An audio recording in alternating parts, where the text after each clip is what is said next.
Hello tout le monde, j'espère que vous allez bien. Je suis ravie de vous retrouver dans une nouvelle vidéo. Je m'excuse, ça doit résonner un petit peu parce que je vous retrouve dans la salle de bain. Aujourd'hui, je vais vous expliquer comment faire un bain libre pour bébé. Pour ceux qui ne le savent pas encore, qui ne me suivent pas sur les réseaux autres que YouTube et sur mon blog, je suis maître nageur. J'ai une formation d'éducateur sportif. J'ai fait une licence sciences techniques des activités physiques et sportives.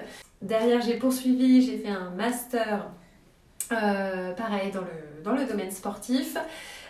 Suite à quoi j'ai passé un diplôme de maître nageur, j'ai fait de la natation synchronisée pendant mon enfance, j'ai été entraîneur, j'ai été maître nageur, enfin voilà, et donc du coup vous pouvez d'ailleurs retrouver mon blog qui s'appelle Les bébés nageurs, vous allez avoir plein d'infos à ce sujet, ou aussi un Instagram qui s'appelle Bébé nageur.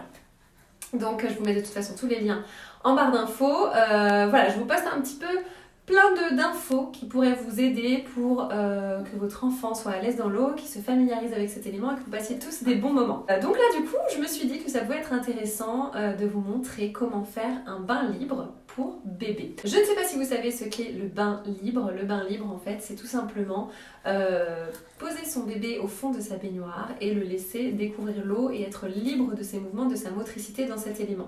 Donc il y a bien sûr des règles à respecter, il y a des petites choses que nous allons voir à mettre en place en amont pour que bébé soit en sécurité et que tout le monde passe un bon moment. On commence tout de suite. Alors il y a quelques petites choses à voir en amont. Forcément, c'est toujours la température du bain. L'idéal, c'est que ce soit à 37 degrés. Notamment aussi la température de la pièce, puisque là l'idée du bain libre, c'est que bébé ne va pas être complètement immergé, donc il va être à moitié immergé. Il faut que la pièce donc soit suffisamment chaude. Une fois qu'on a géré tout ce qui est température, on va essayer d'évaluer quelle quantité d'eau il faut.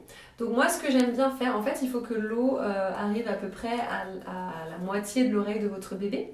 Donc ce que j'aime bien faire, c'est que je mets un doigt en fait de l'arrière du crâne de bébé jusqu'à peu près la moitié de son oreille. Je vais vous montrer après avec bébé ce que ça donne.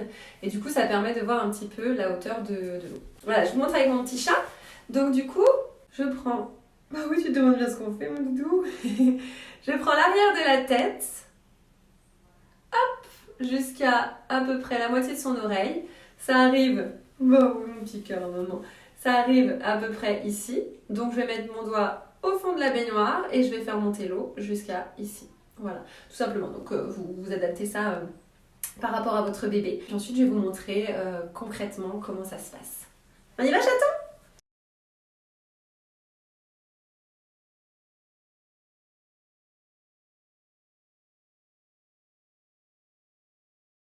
Donc comme je vous disais, au niveau de la hauteur de l'eau, hop, voilà, je mets un tout petit peu en dessous, mais voilà, on est à peu près dedans.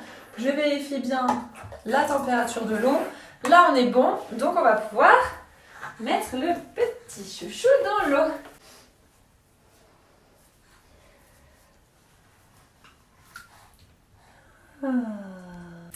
Voilà, donc vous mettez bébé dans l'eau. Vous avez vu, je l'ai positionné un petit peu sur le côté. Comme ça, il voit où il arrive. C'est aussi plus rassurant pour lui. Et puis ensuite, l'idée, c'est par exemple de prendre un petit verre et puis de le mouiller tranquillement. Après, vous pouvez le laisser. Voilà. Vous le laissez libre de ses mouvements. Si jamais il y a un petit peu d'eau qui vient dans ses yeux parce qu'il tourne la tête par exemple, il n'y a aucun problème. C'est pas gênant. Vous pouvez essayer d'attirer son attention en faisant, voyez, hop, et du coup il va tourner sa tête. Il va ramener sa tête. Voilà. Si jamais il a des réflexes de Moro, alors vous pouvez aussi l'envelopper. Je vous ferai une vidéo sur les bains enveloppés, mais sinon, hop, simplement vous ramenez ses petits bras vers lui. Voilà, tout simplement. Vous pouvez aussi très bien arroser son visage, c'est très bien. Plus tôt vous allez le faire, mieux ce sera pour l'apprentissage ensuite.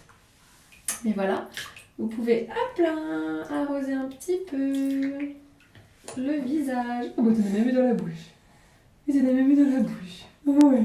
Il faut toujours avoir une réaction enjouée, d'accord, quand votre bébé a de l'eau sur le visage, ce genre de choses, même s'il fait une tête un petit peu étonnée, ayez une réaction enjouée et félicitez-le. Voilà mon chat. Et ensuite, voilà,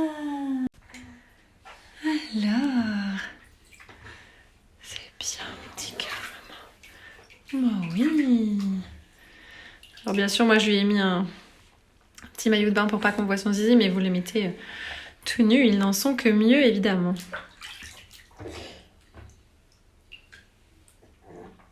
Voilà, si jamais il a des peurs comme ça, hop, on peut attraper ses petites mains, les remettre sur lui comme ça. Voilà, et ensuite vous le laissez libre de ses mouvements. Comme je vous disais, si jamais il tourne sa tête et puis il a un petit peu d'eau sur les yeux, tout ça, il n'y a vraiment aucun souci. Voilà, hop, là il y a un petit réflexe de Moro. On attrape ses petites mains et on recentre. Voilà. Et voilà, on s'est rhabillé, on a fini notre petit bain. Donc j'espère que tout ça vous a plu, que ça a pu vous apporter des connaissances, que ça a pu aussi vous rassurer. N'hésitez pas vraiment à aller voir mes blogs et mes comptes Insta à ce sujet ou au sujet de la maternité. Je vous mets tout en barre d'infos. Si cette vidéo vous a plu, bien sûr, n'hésitez pas à mettre un petit like. Ça ne coûte rien et moi, ça m'aide beaucoup et ça me fait aussi savoir que vous avez aimé et donc je peux faire d'autres vidéos à ce sujet. Et voilà, si vous avez des questions, n'hésitez pas en commentaire aussi. Et puis, n'hésitez pas à vous abonner aussi. Voilà, je vous fais de gros bisous et puis je vous dis à la semaine prochaine. Bye bye.